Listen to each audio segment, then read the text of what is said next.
Hello friends, welcome back my channel Rahi Zindagi. कैसे हैं आप? उम्मीद करती हूँ सब खुश होंगे, मस्त होंगे। तो दोस्तों, आज फिर मैं आपको एक मोटिवेशनल स्टोरी सुनाने जा रही हूँ। अगर आप नए हैं तो चैनल को सब्सक्राइब ज़रूर कर लीजिएगा और प्लीज़ व्लॉग लास्ट तक देखिएगा। तो चलिए स्टार्ट करते हैं। दोस्तों, ये कहानी है एक चिड़िया की जो रेगिस्तान में रहती है। उसके पंख सभी जल चुके हैं और वो बहुत ज़्यादा परेशान है। वो कहीं आती जाती भी नहीं है।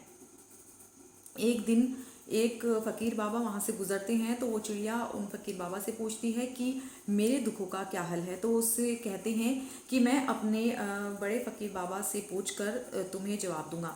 तो वो अपने फ़कीर बाबा के पास जाते हैं और उनसे पूछते हैं कि एक चिड़िया बहुत परेशान है, तो उसकी ज़िंदगी का कुछ हल बताइए। तो कहते हैं कि उसे तो ये सब कुछ ज़िंदगी भर झेलना है और उसे परेशान ही रहना है।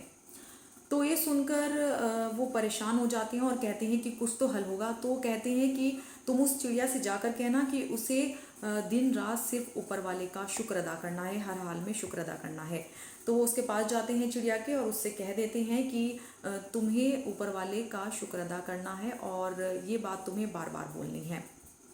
कुछ समय बीत जाता है दोस्तों। वो दोबारा से जब वहाँ से गुजरते हैं तो देखते हैं चिड़िया बिल्कुल ठीक हो चुकी है। उसके पंख भी आ गए हैं और एक वो तालाब में रहने लगी है।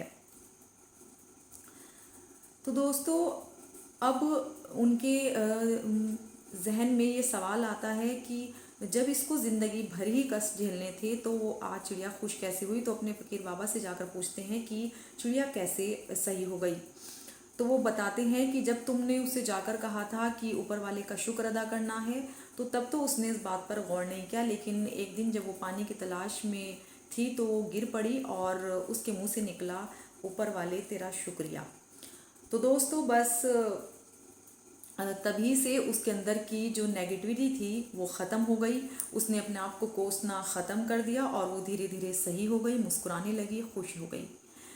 तो आप भी, अगर हम भी एक एग्ज़ाम्पल के तौर पर अगर आज से ही अपने टोन बदल लेते हैं और अपने आप को शीशे में देख के बुरा भला कहते हैं, कोसना शुरू कर देते हैं, तो हम अपनी ज़िंदगी से ऊब जाएंगे। थोड़े ही दिन में हम अपनी ज़िंदगी को ख़त्म करना चाहेंगे। तो दोस्तों, अगर आप सकारात्मक नहीं बन सकते तो आपकी ज़िंदगी अच्छी नहीं बनेगी। आपको अपने अंदर से जो नेगेटिविटी, जो शिकायतें हैं, उनको बाहर निकालना होगा। तभी आप एक अच्छी लाइफ जी सकते हैं। क्योंकि अगर हम ये परेशानी देखते हैं कि ये कितनी गर्मी है या कितनी सर्दी है, ये बंदा कैसा है, ये बंदी कैसी है, इसने हमें ये कह दिया, उसने हमें ये कह दिया, तो इन सब चीज़ों को हम अपने अंदर इतना भर लेते हैं, हमारे अंदर इतनी सारी शिकायतें आ जाती हैं कि हम अपनी ज़िंदगी जीना भूल जाते हैं। तो दोस्तों, अगर आपको अच्छी ज़िंदगी जीनी है तो आपको जो सारी परेशानियाँ आई हैं, शिकायतें आई हैं, थोड़े वक्त के लिए आई हैं, उनको बाहर से बाहर ही भेजना है, उन्हें अपने अंदर नहीं समेट कर रखना है। तो अगर आपको मेरा ये व्लॉग अच्छा लगे तो आप प्लीज़ चैनल को सब्सक्राइब ज़रूर कीजिएगा और लाइक भी ज़रूर कीजिएगा। तो दोस्तों, अगले व्लॉग में मिलते हैं नई मोटिवेशन कहानी के साथ। तब तक खुश रहिए, मुस्कुराते रहिए। बाय बाय दोस्तों।